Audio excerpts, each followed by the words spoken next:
মাই ইউশরিক বিল্লাহ, নিশ্চয়ই মুশরিক ব্যক্তি এমন, মাই ইউশরিক বিল্লাহ, যে ব্যক্তি আল্লাহর সাথে শিরকের গুনাহ করবে, ফাকাদ হারামাল্লাহু আলাইহিল জান্নাহ, আল্লাহর তৈরি জান্নাত তার জন্য চিরতরে হারাম। তাহলে শিরকের গুনাহ যিনি করেন তার জন্য গুনাহ জান্নাত কি হারাম হয়ে যায়। শিরকের গুনাহ নিয়ে কেউ যদি মারা যায় সে আল্লাহর নবীর সুপারিশ পাবে না। সাফাতে কুবরা সুগরা কোনো ধরনেরই সুপারিশ সে আল্লাহর নবীর পাবে না।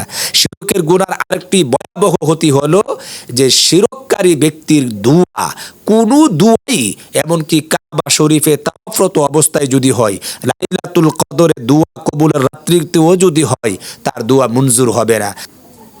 আজকাল আমাদের সমাজে অনেক মানুষ শিরকের গুনাহের মধ্যে লিপ্ত।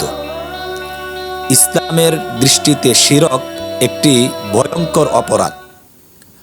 কোরআন শরীফের মধ্যে আল্লাহ পাক বলেছেন, ইন্না শিরকা লাযুলমুন আযীম, নিশ্চয় শিরক সবচাইতে বড় জুলুম অপরাধ। সাহাবায়ে কেরাম প্রশ্ন করলেন, আইয়ু জামবি আকবারু ইনদাল্লাহ, আল্লাহর কাছে সবচাইতে বড় গুনাহ কি? আল্লাহর নবী বলেছেন, আল ইশরাকু বিল্লাহ, আল্লাহর সঙ্গে শিরক করা, এটা হলো সবচাইতে বড় গুনাহ। অপর হাদিসে আল্লাহর নবী বলেছেন, লা তুশরিক বিল্লাহি শাইআ, তোমরা আল্লাহর সঙ্গে কাউকে শরীক অংশীদার সাব্যস্ত করিও না। ওয়া ইন কতিলতা, যদিও তোমাকে হত্যা করা হয়, আও হুররিকতা, এমনকি যদিও তোমাকে আগুনে পুড়িয়ে দেওয়া হয়, তারপরও আল্লাহর সাথে শরীক অংশীদার স্থাপন করবে না। সম্মানিত দর্শক ও শ্রোতা, এই শিরকের গুনাহ এতই মারাত্মক। আমরা যে কালিমা পড়েছি, কালিমা আশহাদু আল্লাহ ইলাহা ইল্লাল্লাহ, আমি সাক্ষ্য দিচ্ছি এবং অন্তর দ্বারা বিশ্বাস করছি নাই কোনো মাবুদ আল্লাহ ছাড়া, ওয়াহদাহু, তিনি একক অদ্বিতীয়, লা শরীকা লাহু, তার সাথে কোনো ধরনের শরিকানা নাই, তার জাতের সাথেও কোনো শরিকানা নাই, আল্লাহর কার্যাবলীর সাথেও কারো কোনো শরিকানা নাই, আল্লাহর গুণাবলীর সাথেও কারো কোনো শরিকানা নাই। এই জন্য আমাদেরকে সকল ক্ষেত্রে তাওহীদের পরিচয় দিতে হবে। রুবুবিয়তের ক্ষেত্রে আল্লাহ একক অদ্বিতীয়, এই পয়েন্টে দুনিয়ার কোনো মখলুকের আল্লাহর সঙ্গে অংশীদারিত্ব নাই। উলুহিয়তের ক্ষেত্রে বান্দার পক্ষ থেকে যাবতীয় ইবাদত পাওয়ার উপযুক্ত, এটার মধ্যে এই পয়েন্টও আল্লাহর সঙ্গে মখলুকের কোনো অংশীদারিত্ব নাই, সমস্ত ইবাদত আল্লাহই পাওয়ার উপযুক্ত। তাওহীদুল আসমা ওয়া সিফাত, আল্লাহর জাত ও নামে এবং আল্লাহর গুণাবলীর সাথেও যে সমস্ত গুণ আল্লাহর জন্য এককভাবে আল্লাহর জন্য নির্ধারিত, এমন গুণাবলীর সাথেও কোনো মখলুকের কোনো অংশীদারিত্ব নাই। এইগুলোর কোনো একটার সাথে যদি আমরা অপরকে অংশীদারিত্ব করি, তখন আমার এটা শিরক হয়ে যাবে, আমি কি মুশরিক হয়ে যাব, চিরস্থায়ী জাহান্নামী হয়ে যাব। সম্মানিত দর্শক, শিরকের গুনাহটা কত বড়, আল্লাহ পাক সূরাতুজ জুমারের 65 নং আয়াতের মধ্যে বলেন, শিরককারী ব্যক্তি তার যাবতীয় আমল এবং ঈমান, সর্বপ্রকারের নামাজ, রোজা, হজ, যাকাত, জিকির, আজকার, তাসবিহ, তাহলিল, বন্দিগি, ঈমান, আমল সব তার বরবাদ হয়ে যাবে, সে পরকালে ক্ষতিগ্রস্ত হয়ে যাবে।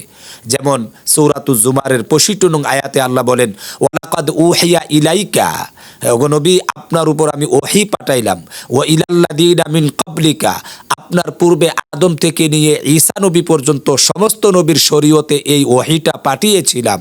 কি, লাইন আশরাকতা, যদি আপনিও শিরিক করেন, লায়াহবাতান্না আমালুকা, আপনার সমস্ত আমলগুলি কি অবশ্যই বাতিল হয়ে যাবে, ওয়ালা তাকুনান্না মিনাল খাসিরিন, এবং পরকালে আপনি ক্ষতিগ্রস্তদের অন্তর্ভুক্ত হয়ে যাবেন।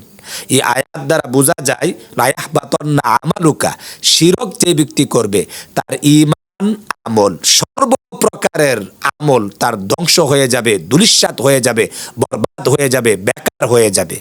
তাহলে বোঝা গেল শিরককারী ব্যক্তির সমস্ত আমল ধ্বংস হয়ে যায়, ঈমান আমল বরবাদ হয়ে যায়। 2, শিরকের ক্ষতি হলো যে ব্যক্তি শিরকের গুনাহ ছাড়া অন্য যত গুনাহই করুক না কেন আল্লাহ পাক ইচ্ছা করলে তওবা ছাড়াও মাফ করে দিতে পারেন। কিন্তু শিরকের গুনাহ যদি কেউ করে আর মরণের আগে আগে যদি তওবা না করে, এই ব্যক্তির গুনাহ যে আল্লাহ মাফ করবেন না, এটা কি আল্লাহ পাকের শিরোধার্য একটি কি বিধান, অলঙ্ঘনীয় বিধান। মুশরিককে আল্লাহ পাক মাফ করবেন না।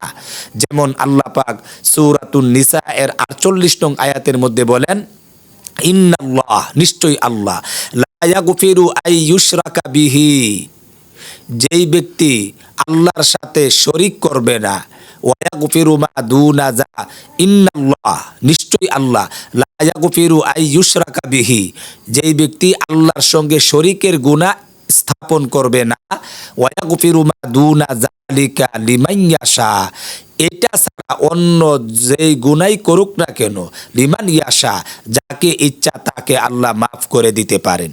এই আয়াত পরিষ্কার বোঝা যায় যে শিরকের গুনাহ হলো ক্ষমার অযোগ্য গুনাহ। শিরকের গুনাহ আল্লাহ পাক মাফ করবেন না, এটা আল্লাহর স্থিরকৃত সিদ্ধান্ত। আল্লাহ পাক অপর আয়াতের মধ্যে যেমন সূরাতুল মায়েদার 72 নং আয়াতের মধ্যে বলেন, শিরকের গুনাহ যে করে তার জন্য আল্লাহর তৈরি জান্নাত চিরতরে হারাম। যেমন আল্লাহ কোরআনে বলেন, ইন্নাহু মাই ইউশরিক বিল্লাহ, নিশ্চয়ই মুশরিক ব্যক্তি এমন, মাই ইউশরিক বিল্লাহ, যে ব্যক্তি আল্লাহর সাথে শিরকের গুনাহ করবে, ফাকাদ হারামাল্লাহু আলাইহিল জান্নাহ, আল্লাহর তৈরি জান্নাত তার জন্য চিরতরে হারাম। তাহলে শিরকের গুনাহ যিনি করেন তার জন্য গুনাহ জান্নাত কি হারাম হয়ে যায়। শুধু তাই না, শিরকের আরেকটি ভয়াবহ 4 নম্বর ক্ষতি হলো, শিরকের গুনাহগার ব্যক্তি নবীজির সুপারিশ সে পাবে না। যেমন তিরমিজি শরীফের হাদিসের মধ্যে আল্লাহ নবী বলেন, আতানি আতিম মিন ইনদি রব্বি, একজন আগত ব্যক্তি আমার আতানি আতিম মিন ইনদি রব্বি, আমার রবের পক্ষ থেকে আমার কাছে একজন আগন্তুক ব্যক্তি আসলো, অর্থাৎ জিব্রাইল আলাইহিস সালাতু ওয়াস সালাম আসলেন। ফাখাইয়ারানি, তিনি আমাকে এখতিয়ার দিলেন, আল্লাহর পক্ষ থেকে 2টা অপশনের এখতিয়ার দিলেন। একটা হলো ফাখাইয়ারানি বাইনা আইয়াদখুলা নিসফু উম্মাতিল জান্নাহ, যে আমার উম্মতের অর্ধেক উম্মত জান্নাতে প্রবেশ করবে, ওয়া বাইনা শাফাআ, আর আমার উম্মতের অর্ধেক উম্মত জান্নাতে যাবে, এবং কি এবং আমাকে ওয়াবাইনা শাফাআ, আর একটা হলো সুপারিশের অধিকারটা গ্রহণ করার। এই সুপারিশের অধিকার গ্রহণ করব না আমার উম্মতের অর্ধেক জান্নাতে বিনা হিসাবে চলে যাব, এই 2টা অপশনের যে কোনো একটা গ্রহণ করার অপশন আল্লাহর পক্ষ থেকে জিব্রাইল আমার কাছে নিয়ে আসলেন। ফাখতারতু শাফাআ, আমি সুপারিশের অধিকারটাকে গ্রহণ করলাম। ওহিয়া, এই সুপারিশটা লিমান, ওই ব্যক্তিই পাবে, লা ইউশরিকু বিল্লাহি শাইআ, যে ব্যক্তি মরণের সময়, ওহিয়া লিমান মাতা, ওই ব্যক্তি সুপারিশের অধিকারটা পাবে যে ব্যক্তি মৃত্যুবরণ করেছে, লা ইউশরিকু বিল্লাহি শাইআ, অথচ সে আল্লাহর সঙ্গে কোনো শিরকের গুনাহ করে নাই। তাহলে বোঝা গেল শিরকের গুনাহ ছাড়া যদি কেউ মারা যায় সে আল্লাহর নবীর সুপারিশ প্রাপ্ত হবে, আর শিরকের গুনাহ নিয়ে কেউ যদি মারা যায় সে আল্লাহর নবীর সুপারিশ পাবে না। সাফাতে কুবরা সুগরা কোনো ধরনেরই সুপারিশ সে আল্লাহর নবীর পাবে না।